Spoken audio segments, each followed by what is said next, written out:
On the Genko Barui stone wall, Takazaki Suenaga sits with his back against the rough granite. His armor is chipped, his face a canvas of dirt and old scars. He holds a ball of dried rice in his palm. It is hard as gravel. He stares at the massive enemy fleet, barely blinking. "Still," he whispers, his voice cracking from thirst. Beside him, Jiro, the veteran soldier, does not look at the ships. He is looking up. "Waiting," Jiro replies. But the waiting is about to end, not by the hand of man, but by the lungs of the earth. The sky begins to bruise. The pale blue of morning is swallowed by a sickly, deep purple haze that bleeds across the horizon. The atmospheric pressure drops so violently, so suddenly, that the soldiers can feel it in their jawbones. Their ears pop. The cloth of their garments suddenly clings to their sweating skin. Above them, a lone seagull spirals erratically. Its wings lock, and then it simply drops from the sky, hitting the sand with a dull thud, dead before it touched the ground. Jiro slowly rises to his feet. The hairs on his forearms stand straight up.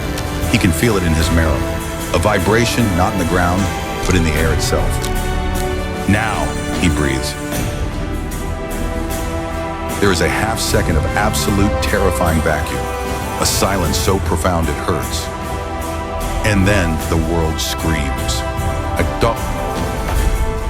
It does not sound like wind. It sounds like 1,000 iron gongs being struck at once by demons. The typhoon hits the bay with the force of a falling mountain. The rain does not fall from the sky. The wind is so violently fast that the water is driven perfectly horizontal. It flies sideways, hitting the defenders' armor like a spray of gravel, stinging their skin, forcing them to squeeze their eyes shut. Torn banners whip into the air, shredding into threads instantly. The ocean, flat just moments ago, suddenly stands up. Towering walls of black water rise from the deep, curling and crashing with unimaginable weight. Out on the bay, the Mongol floating fortress is caught in its own trap.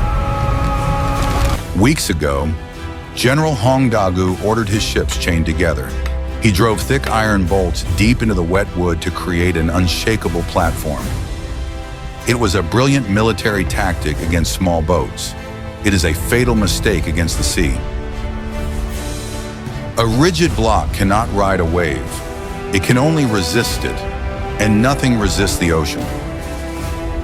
As the massive swells roll in, they lift the vessels entirely out of sync. The port side of the fleet is thrust 40 feet into the air, while the starboard side plunges into a trough. The iron chains pull taut. The sound of tension, of metal screaming against metal, of giant pine logs groaning and splintering, drowns out even the thunder. Then the snapping begins. Ship A rises on the crest of a monster wave, hangs in the air for a terrible second, and slams downward with crushing force onto the deck of Ship B. Wood shatters like dry glass. Men do not have time to scream. They simply vanish between the grinding hulls, swallowed by the splintering dark. On the flagship, the deck tilts at a sickening 45-degree angle. A General Hong Dagu grips the wooden rail, his knuckles white, his arrogant face finely washed with absolute terror. "Cut the ropes, break the chains," he roars, but the wind tears the words straight from his throat. Soldiers swing heavy axes at the iron links. Sparks fly wildly in the horizontal rain, but it is useless. The bolts are rusted. The pressure is too immense. The floating city has become a single locked coffin of wood and iron. The typhoon does not just break the fleet, it grabs it by the throat and drags it sideways. Pushed by 100-mile-per-hour winds, the entire chained armada is shoved away from the sandy beaches and driven relentlessly toward the northern edge of the bay. Toward the jagged, merciless cliffs of Imari. From the stone wall, Jiro clings to the granite, water cascading over him like a waterfall. He squints through the whiteout of sea spray and witnesses the apocalypse. He sees massive wooden hulls lifted by the waves and thrown violently against the razor-sharp rocks. Ship after ship is pulverized into matchsticks. Silhouettes of tumbling masts and tearing sails are illuminated only by flashes of cold lightning. Jiro's breath catches in his throat. He presses his face against the wet stone. "The dragon," he whispers, his voice trembling with a mixture of pure terror and religious awe. The dragon god is eating them. Through the night, the world belongs to the storm. Humanity is reduced to nothing. There is no strategy, no honor, no empire. There is only the Genko Barui wall. The stones vibrate under the immense pressure of the surging water. But because they were dry stacked, built without mortar, allowed to flex and shift microscopically, they absorb the shock. They slide, they grind, but they do not break. The human scale endures, stubborn, silent, holding the line. The next morning, the sky is an insulting, brilliant blue. The roaring wind has vanished, leaving behind a gentle, almost apologetic breeze. Jiro releases his stiff, freezing fingers from the stone wall. He climbs down to the beach. But there is no beach. The ocean is gone. In its place is a new landmass, a solid bridge of debris spanning as far as the eye can see. Splintered masts, torn sails, shattered shields, and bloated carcasses of horses are packed so tightly together that Jiro can walk out onto the water without getting his boots wet. It is a graveyard of an empire, floating silently on the morning tide. Walking among the ruins, stepping over broken bows and empty armor, Jiro's boot nudges something soft. He looks down.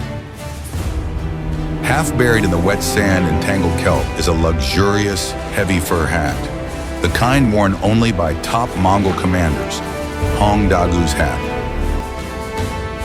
Jiro picks it up. It is heavy with salt water and defeat.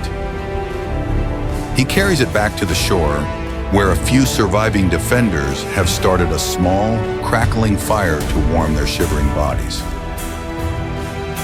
Jiro approaches the flames. Well, he does not cheer. He does not smile. There is no triumph in surviving a god's wrath. There is only the profound exhaustion of a man who has looked into the abyss and been spared. He tosses the soaked fur hat into the flames. It hisses, thick white smoke curling upward. Then slowly, Jiro reaches up to his face. He unties his heavy iron Mempo mask, the demon face he has worn for months to hide his fear. He places it gently on a flat stone beside the fire. He is done with ghosts. The purifying smoke rises, drifting lazily into the peaceful morning air. Hundreds of miles away, in the quiet, shadowed halls of Kamakura, a messenger, covered in mud and gasping for air, slides to his knees before the young regent. Hojo Tokimune sits perfectly still. His white silk robes are immaculate. He listens to the breathless report of the typhoon, of the shattered fleet, of the unimaginable victory. For 7 years, this 23-year-old boy has carried the weight of an entire nation on his shoulders. He has ordered deaths, severed heads, built walls of stone, and turned his heart into ice. Slowly, the wooden folding fan slips from his fingers. It clatters loudly against the polished floorboards. Tokimune stands. He walks out onto the open wooden porch, looking up at the vast, empty, pure blue sky. His Zen composure finally cracks. A single tear traces its way down his pale cheek. He falls to his knees, pressing his forehead against the warm wood. Kamikaze, he whispers into the silence. the divine wind. The typhoon of 1274 saved Japan. It forged an unbreakable belief in the minds of the Japanese people, a dangerous, intoxicating belief that their islands were sacred, protected by the gods and unconquerable by any mortal force. Generations would pass. We see a farmer, old and gray, pushing a wooden plow through the dirt. The iron blade strikes something hard. He reaches down and pulls up a heavily rusted, thick iron Mongol arrowhead. He looks at it for a moment, then tosses it aside into the tall grass. Life moves on. But the legacy of the storm did not disappear in the dirt. The belief in the divine wind would echo through the centuries. It would sleep in the cultural DNA of the nation, waiting to be awakened nearly 700 years later, leading a modern empire to conjure another fire, another desperate sacrifice against an overwhelming enemy. But today, on the shores of Hakata Bay, where there is only the Genko Barui, the defensive wall, now covered in thick green moss, still stands against the tides, a silent monument of stone, salt, and human stubbornness. A reminder that sometimes the wind answers,